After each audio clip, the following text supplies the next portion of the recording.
Cut जाते हैं, सब मुनराज के दर्शन से सब भ्रम मिट जाते हैं मुनराज के वचन से।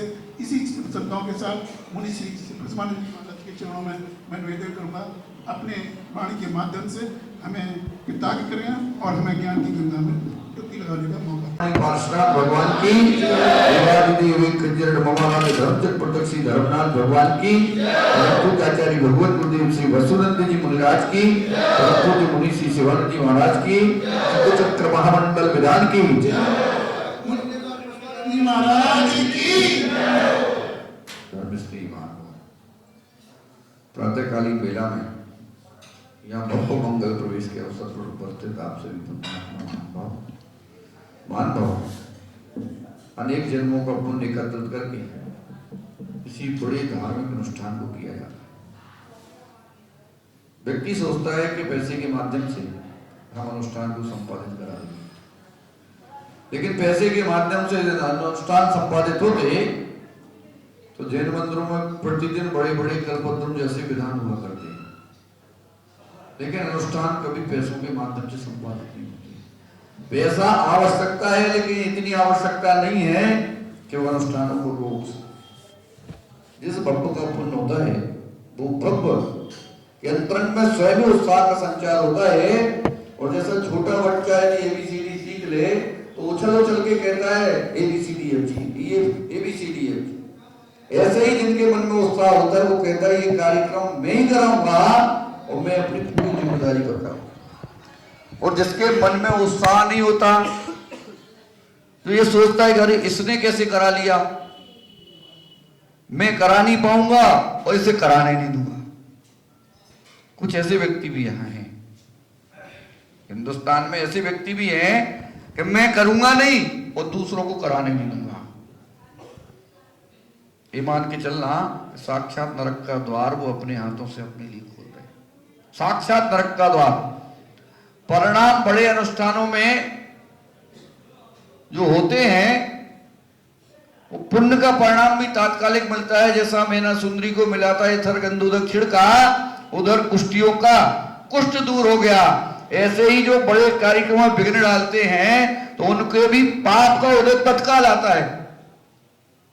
ऐसा कोई समझे कि 5 दिन बाद, 8 दिन बाद, 15 दिन बाद या अष्टानका की पूर्णमासी का इंतजार करें, तो प्रभु परमात्मा की लाठी इंतजार नहीं करती किसी का। जब कर्मों की लाठी पड़ती है तो किसी का इंतजार नहीं होता। महान भाव अनुष्ठान जब भी हो उत्साह के साथ होना चाहिए। समाज में जोश और खरोश, पूरा उत्साह, हम उस चीज में शामिल हो पाए ना हो पाए, लेकिन अनुमोदना करने में हमारा कुछ भी नहीं जाता। अनुमोदना ही पाप पुण्य की जननी है। यदि बाहर बैठकर ताली बजा ली तो पुण्य मिल गया, और बाहर बैठ के ये गाली दे दी कि देखो वो कैसा व्यक्ति, फलाना कैसा खराब व्यक्ति है, वो ऐसा कर रहा, वो वैसा कर रहा, वो थाली के चावल इसमें इतना चढ़ाता है, वो कम चढ़ाता है, वो बड़ा वाला कलश लेके भगवान के ऊपर अभिषेक करता है, वो छोटा लेके अभिषेक करता है। यदि यही तुम देखते रहे तो समझ लेना मंदिर में भी बैठ के तुमने पाप का आश्रय कर लिया।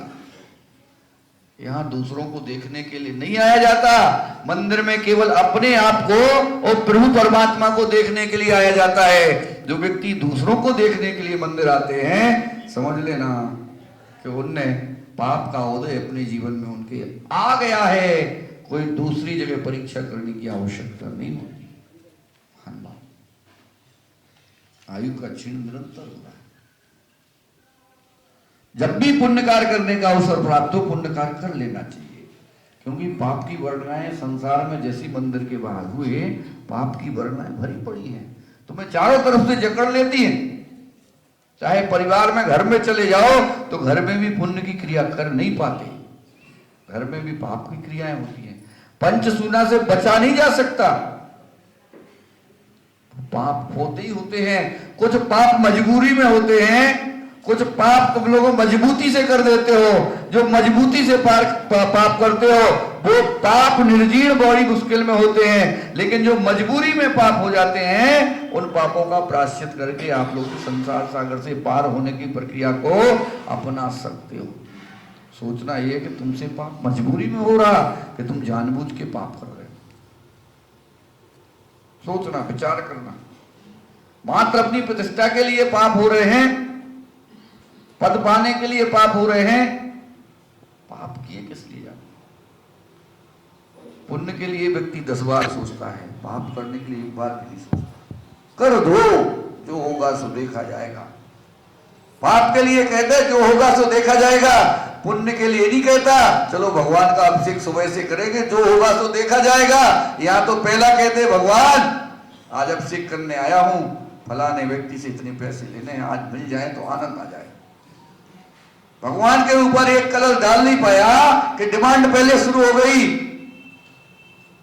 और पाप करने में कोई डिमांड नहीं, उसमें तो रात में 11 बजे क्लब में जाना है तो पैसे जितने लगना हो सो लग जाएं। सुबह बड़ी डींगे मार के सुना तो कल मैं गया था 5000 तो अंदर जाने के लगे थे। वहां 5000 तो अंदर जाने के लगते हैं और वह खा पी लो तो 15-20 हजार से नीचे का बिल ही नहीं बनता। कॉफी पी थी 3000 की। ऐसे सुनाते हैं जैसे इतने बड़े पुण्य का काम करके आ गए हो कि मंदिर में आके इनको एक मुकुट और माला पहना के बड़ा सम्मान किया जाए इनका कि इतने पुण्य कमा के आए रात में। और अभी कह दो भैया मंदिर में आरती करने आ जाना 8:30 बजे, कुछ नहीं लगना, मंदिर का घी है, मंदिर का दीपक है, मंदिर की बाती है और माली तुम्हारे हाथ में दीपक भी दे देगा, कोई कष्ट नहीं होगा तुम्हें। जहां बैठे होगे भाई थाली आ जाएगी, भैया पूजा कर लेना। नहीं कर पाएंगे, महाराज जी उठ नहीं पाते। अरे सोओगे तब तो उठोगे। सुबह 4 बजे मोबाइल सोने नहीं देता, बोले महाराज जी कोई बात करने वाला थे। अरे वो मोबाइल तो है बात करने वाला, कोई हो जाए ना, क्या करना तुम्हें। मान पाओ, थोड़ा सा समझो, विचार करो। जब भी मंदिरों में अनुष्ठान होते हैं तो उसमें बैठने का पुरुषार्थ करो, वही तुम्हारे लिए पुण्य संग्रह कराने का मात्र स्थान है। बाकी तो सब जगह पाप की वर्गणाएं भरी पड़ी हैं। उन पाप को कब तक ग्रहण करते रहोगे? पुण्य को तुम लोग ऐसे छोड़ देते हो जैसे जानते भी ना, और पाप को ऐसे पकड़ लेते हो जैसे जन्म जन्म का रिश्ता तुम्हारा इससे बना चला। इसलिए आप लोगों से कह रहे हैं आयु का कोई ठिकाना नहीं। जब भी पुण्य करने का अवसर मिल जाए तो पुण्य कर लो। काल क्षेपो न कर्तव्यो आयु क्षीणे दिने दिने यमस्य करुणा नास्ति कर्तव्यो धर्म संग्रह। बहुत अच्छी बात कह रही हो। काल क्षेपो न कर्तव्यो, काल किसी का दास नहीं है, काल किसी के लिए रुकता नहीं है। ये मत सोचना कि अष्टान का आ गई है तो ऐसी अष्टान का अगले बार भी मिलेगी। नरेंद्र जी ने कब कराया था? 20 में, 19 में, 4 साल बाद आने का, फिर उन्हीं को मौका मिला। इन 4 सालों में एक भी पुण्यात्मा व्यक्ति ऐसा नहीं निकला जो आके एक भी नरियल चढ़ा दे, महाराज जी चलो सिद्ध चक्र महामंडल विधान हम कराने। क्यों? पुण्य भी हर व्यक्ति के पल्ले में नहीं होता, हर व्यक्ति के हाथ में, हर व्यक्ति की किस्मत में पुण्य नहीं होता। पुण्य भी गिने चुने व्यक्तियों के पल्ले में ही होता है। जैसे नगर में 2 लाख की आबादी पर एक एमएलए होता है, 15 से 20 लाख की आबादी पर एक एमपी होता है, ऐसे ही समाज में भी 2, 4, 5 आदमी गिनती के मिलते हैं जो उत्साह के साथ कहते हैं भैया हम कराएंगे, और उस समय को पकड़ के अपनी झोली में रख लेते। समय को यदि बांधना है तो वास्तव में प्रभु परमात्मा से और अपनी दोनों की डोर आपस में बना लो, समझ लो तुमने काल को भी बांध लिया। जब व्यक्ति बुढ़ा नहीं होता, उमेश जी से पूछ लो बुढ़े हो गए क्या? हो गए? बूढ़े हो गए तुम? नहीं हुए। वही तो मैं कह रहा हूं, जो मंदिर नहीं आता, जो दर्शन नहीं करता, वो बुढ़ा हो गया। जो सुबह 5 बजे बिस्तर नहीं छोड़ सकता, 2 लोटा पानी अपने ऊपर डाल के प्रभु परमात्मा के ऊपर एक छोटा सा कलश नहीं ढुला सकता, वो व्यक्ति बुढ़ा हो गया। इनसे पूछ लो, घुटनों के ऑपरेशन भी करा लिए फिर भी सुबह 5 बजे आ जाते, तो मुझे तो अभिषेक करना। लगन होती है भगवान से। अपने अंतरंग के परिणाम जो शुद्ध और विशुद्ध होते हैं तो केवल भगवान और हम ही दिखते हैं, कोई दूसरा दिखता ही नहीं। और जैसे बगल वाला दिखाई देता है उसे फिर भगवान कभी दिखते नहीं।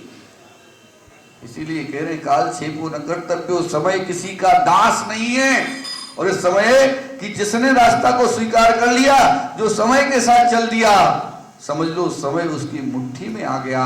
इसलिए समय के साथ चलो। कह रहे हैं काल छे पूरक आयु छीणे दिने दिने। विजय भाई क्या रहे, जब हम आए थे थोड़े हेल्दी से लगते थे, कमजोर हो गए। आयु का नाश हो रहा, प्रतिदिन नाश हो रहा। तुम सोच रहे हो कि आयु का नाश नहीं हो रहा, आयु प्रतिदिन गिरती। एक अच्छा फुल लबालब गिलास भर लो पानी से और उसमें घास का तिनका डालो ऐसा, और उसको निकाल लो, तिनका गीला होगा कि नहीं? उसमें से पानी कम हुआ है?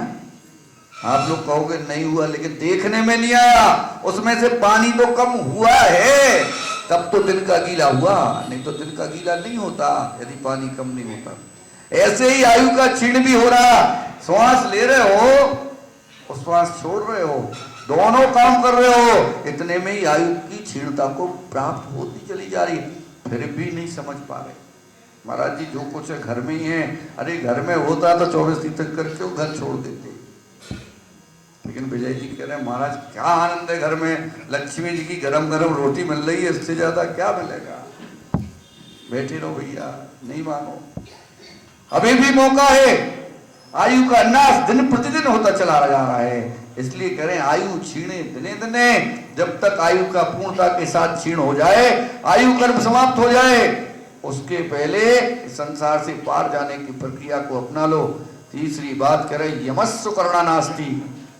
यमराज के मन में करुणा का भाव नहीं है। तुम लोग सोच रहे हो यमराज आएगा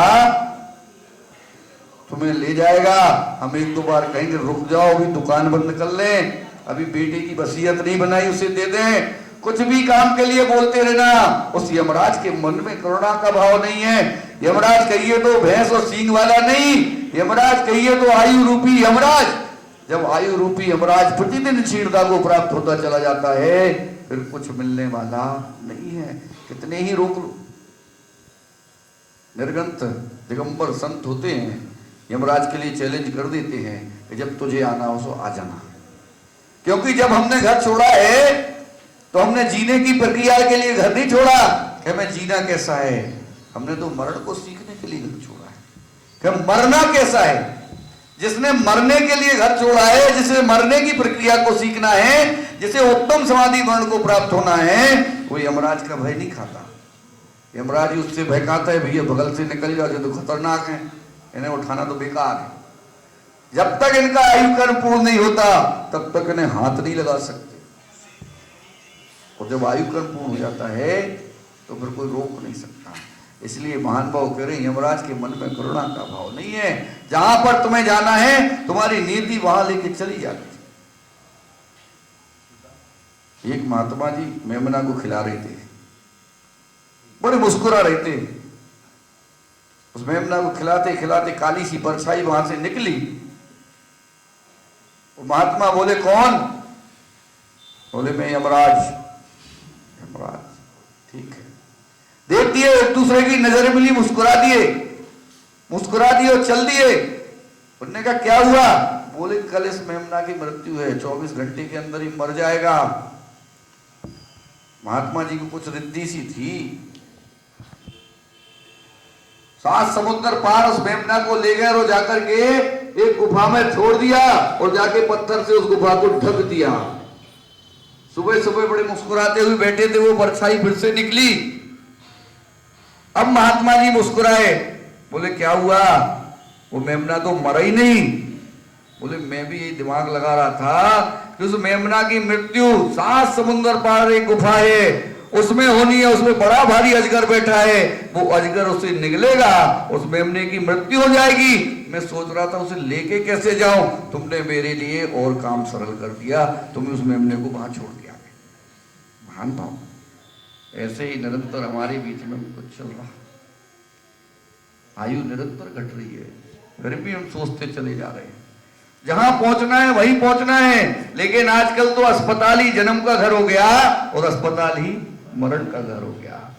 अब कोई नहीं कहता भैया घर में पैदा हुए थे, अब नहीं होते घर में पैदा। बच्चे अस्पताल में पैदा होते हैं और बुढ़े होकर अस्पताल में मर जाते हैं। घर आने का कोई रोल ही नहीं है। जो घर तो बीच में थोड़ा सा, जिसे तुम घर कहते हो, मकान के रूप में तुम्हें छत मिल जाती है कि पानी और बरसात से और गर्मी से तो बचा लेती है। तो कह रहे हैं यमश्य करुणा नास्ति, यमराज के मन में करुणा का भाव नहीं है। और चौथी बात और अंतिम बात कह रहे हैं कर्तव्यो धर्म संग्रह। इसलिए क्या कर लो, धर्म का संग्रह कर लो, कर्तव्य अपना पूर्ण कर लो, धर्म का संग्रह कर लो। यदि धर्म का संग्रह कर लिया तो फिर ना तुम्हें समय का डर है, ना किसी का डर है। जिसके अंतरंग के परिणामों में धर्म होता है वो किसी से डरता नहीं है। उसे पद पैसा प्रतिष्ठा की लालच नहीं रहती, उसे मंच माला माइक की आवश्यकता नहीं रहती। एक काका और मामा दोनों तुम्हें संसार में डालने वाले हैं। काका कहिए तो कनक कामनी, कंचन कनक और कामनी, और मामा कही तो मंच माला माइक। ये संसार में तुम्हें रुलाने का चक्कर है। संसार में ये रिश्ते भी ऐसे हैं, पत्नी का, धन का, ये रिश्ता एक ऐसा रिश्ता है कि जिसको व्यक्ति छोड़ नहीं पाता। और पद पैसा प्रतिष्ठा, और ये एक ऐसी चीज है जो व्यक्ति को यदि मिलता जाए तो फिर इससे संसार से उसे वैराग्य नहीं होता। और मंच माला माइक, तीन चीजों ऐसी हैं, इनको भी व्यक्ति को मिलते रहे पर उसे संसार में कुछ नहीं चाहिए।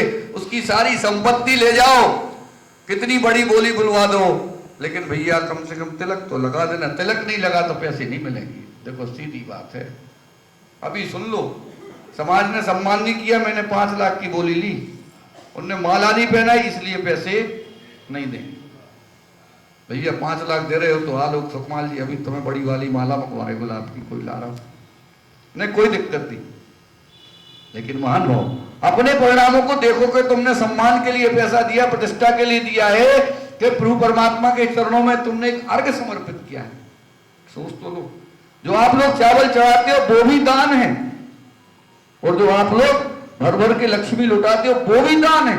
दान दोनों श्रेणी में आते हैं। लेकिन एक जब चावल को चढ़ाते हो तो अंतरंग के परिणाम शुद्ध और विशुद्ध होते हैं, प्रभु परमात्मा से एक दूसरे की डोर जुड़ जाती है। और जब धन का दान करते हो तो अहंकार की श्रेणी में चढ़ जाते हो। तो इसलिए प्रयास करना कि जब भी दान करो, चाहे अर्घ का दान करो चाहे धन का दान करो, अपनी नजरों को नीचे करके ही दान करना। अगर नजरें नीचे उठा के दान किया तो वो दान नहीं, वो भगवान के ऊपर भी एहसान होता है। और एहसान किया गया व्यक्ति कभी भी सफलता को प्राप्त कर नहीं पाता। इसलिए महान भाव, आज ज़्यादा लंबा समय तो है नहीं अपने बीच में प्रवचनों के लिए, लेकिन फिर भी छोटा सा लिखा ज़्यादा समझना। जो महान भाव विधान में बैठना चाहते हैं तो कल से सिद्ध चक्र महामंडल विधान सिद्धों की आराधना, अनंतानंद सिद्धों की आराधना, पुरुषार्थ करना कि अधिक से अधिक लोग बैठें। वैसे यमुना विहार में परंपरा है, नाम कोई लिखाएगा नहीं और हॉल छोटा पड़ जाता है हमेशा, ये हमेशा की बात है। नाम कोई लिखाता नहीं। अभी बस लगा दो भैया कौन कौन चलेगा, तो कोई नाम नहीं लिखाएगा। और जैसी सुबह होगी बोले महाराज जी बस भी भर गई और दूसरी भी करनी पड़ी। तो ये यमुना विहार की परंपरा है। यदि हो सके तो उस परंपरा को तोड़ने का पुरुषार्थ करना, हो सके तो नाम दे देना। इससे हमारी नरेंद्र जी आलोक जी कमेटी अपनी व्यवस्था पहले से बना सके। नहीं तो कल की बात परसों से व्यवस्था बन जाएगी। व्यवस्था तो बनेगी। कल ये खुद देख लेंगे कितने आ रहे हैं, तो परसों से अपने आप व्यवस्था हो जाएगी। यदि कल से ही व्यवस्था चाहिए तो अपना अपना नाम दे देना, और परसों से चाहिए तो कल बैठ के देख लेना, तो परसों से व्यवस्था तुम्हें मिल जाएगी। महान भाव, आप सभी लोगों का शुभ हो, मंगल हो। यमुना विहार घर के जैसा है, यहाँ आना जाना तो लगा रहता है। पहला चतुर्मास है, और लौकिक जीवन में भी आप लोग कहते हो पहला प्यार सब याद रखते हैं, तो हमारा भी ये पहला यहाँ का है। तो पहले वालों के यहाँ तो आना ही जाना रहता है। बड़ौत वाले कहते हैं महाराज जी पियर है, तो हम यहाँ कहते हैं भैया ये हमारे मामा का घर है। कोई बात नहीं, तो जब भी छुट्टियाँ मिलती हैं तो अपने मामा के घर में आ जाते हैं। और आप लोग भी लाने का पुरुषार्थ करते हो। जब भी दिल्ली में होते हैं तो ऐसा नहीं है कि आप लोग तो 4 बार ना पहुँचे, आप लोग भी लाने का पुरुषार्थ करते हैं। धर्मात्मा व्यक्ति हैं, धर्मात्माओं का नगर है। तो धर्मात्माओं के बीच में सबसे बड़ी खुशी की बात तो ये होती है कि जब हम 2017 में शांति धारा कराने आते थे तो 130-140 पुजारियों का जब झुंड यहाँ पर देखते थे तब आंखों में वास्तव में नमी आ जाती थी कि दिल्ली का सबसे बड़ा ऐसा मंदिर है जहाँ प्रभु परमात्मा की भक्ति और पूजा उस प्रातःकालीन बेला में लगभग 130-140 लोग जो लिस्टेड थे वो करते थे, और जो 10-20 लोग डेली आना जाना जिनका रहता था वो अलग। आज तो मालूम नहीं क्या स्थिति है, लेकिन कल वो भी देखने का पुरुषार्थ करेंगे कि 140 से कम हुए कि ज़्यादा हुए, कल ये देखने का पुरुषार्थ करेंगे। इसलिए आप सबको प्रतिदिन अभिषेक पूजा उद्यान में बैठने का काम करना है। आप सभी महानुभाव निरंतर स्वस्थ रहें, व्यस्त रहें, मस्त रहें, धर्म ध्यान करें, धर्म ध्यान करते करते अपने चरणों को लक्ष्य को प्राप्त करें।